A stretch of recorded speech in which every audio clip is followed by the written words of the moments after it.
Olá pessoal, bom dia ou boa tarde, né? Não sei a hora que a pessoa vai assistir, mas bom dia porque estou fazendo esse vídeo agora pela manhã. Eu estava conversando com um amigo e ele estava falando sobre a questão de Noé, né, na Bíblia, e estava conversando sobre até a questão do filme, né, aquele filme Noé, e quais são as semelhanças e diferenças que isso pode ter na Bíblia. E o livro de Noé é escrito com qual propósito aqui, né? Não o livro de Noé, mas a história de Noé aqui na Bíblia. Então, em primeiro lugar, nós precisamos colocar o seguinte, né?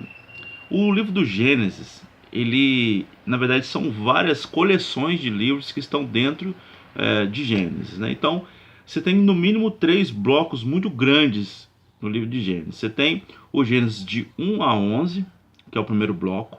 Você tem o Gênesis de 12 a 25, que é o segundo grande bloco. E você tem o Gênesis de 26 a 50. Dentro dessas divisões, desses blocos grandes, tem subunidades que estão divididas ali em eixos temáticos, como a gente fala, né? Então, por exemplo, o Gênesis, no qual está escrito a história de Noé, ele faz parte de um grupo temático que começa do capítulo 6 e vai até o capítulo 11, que é uma divisão dentro dessa divisão que eu falei anteriormente, né? Então, quando a gente vai para a Bíblia e vai ler o livro de Noé, a gente não pode esquecer que o Antigo Testamento, ele é uma coleção, é uma junção de várias culturas. Então, por exemplo, você não pode olhar para o livro de Gênesis, por exemplo, e desprezar, por exemplo, o livro de Enoque, que embora não seja um livro conhecido canonicamente, é um livro que está aqui permeando esse ambiente. Você não pode esquecer de um livro chamado O Mito dos Vigilantes. Você não pode esquecer do Apocalipse de Abraão, livros apócrifos que são atribuídos a Moisés, um livro babilônico chamado Enuma Elish, um outro livro chamado A Epopeia de Gilgamesh, que tem uma história semelhante à história de Noé. Então, esses livros, eles estão, na verdade, aqui, dentro desse caudilho aqui, como a gente chama, né, no background do Gênesis. Então, qual é a perspectiva que é escrito Noé? Você pode ter aqui várias interpretações, várias leituras, mas eu vou fazer uma leitura então a partir do ponto de vista da fé cristã, que é de onde nós estamos falando. Então, o livro de Noé, de Gênesis, com a história de Noé, ele é um livro que trabalha com uma questão que nós chamamos de tipologia. O que é uma tipologia? É algo que está querendo fazer comparação ou está querendo apontar para um outro lugar.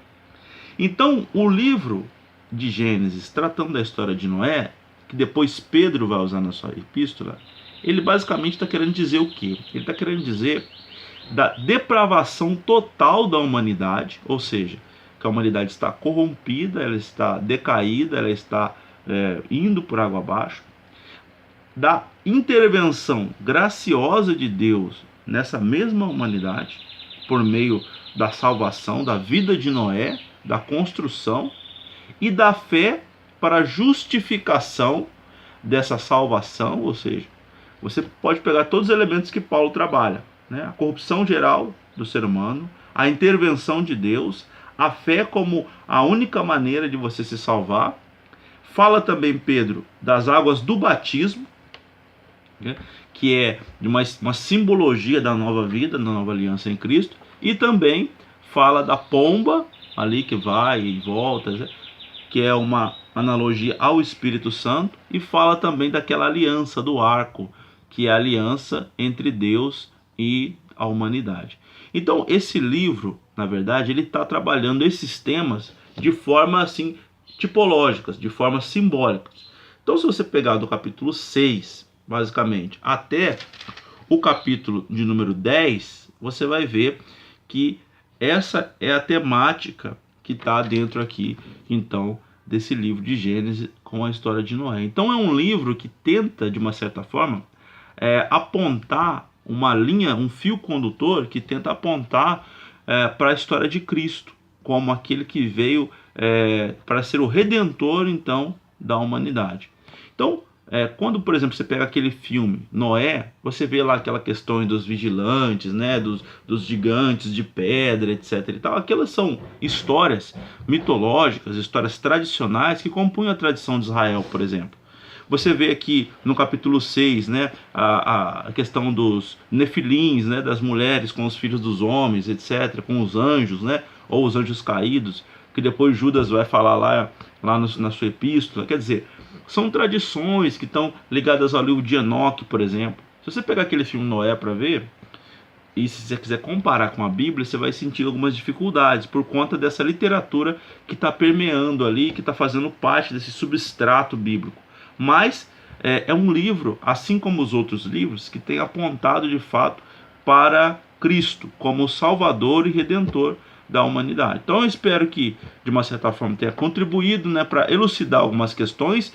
E se você quiser, você dá uma lida nessa história a partir desse prisma que eu estou falando aqui, com esses temas, né, da corrupção, da intervenção graciosa de Deus, da salvação de Deus por meio da fé de Noé, da salvação através da arca, que representa a salvação de Cristo, talvez, ou talvez de um abarcamento sobre a igreja, sobre o evangelho, da questão do batismo das águas, da questão da graça, da questão da fé, né? E que então que Deus abençoe poderosamente você nessa manhã ou tarde ou noite, quando você for ver. Um grande abraço.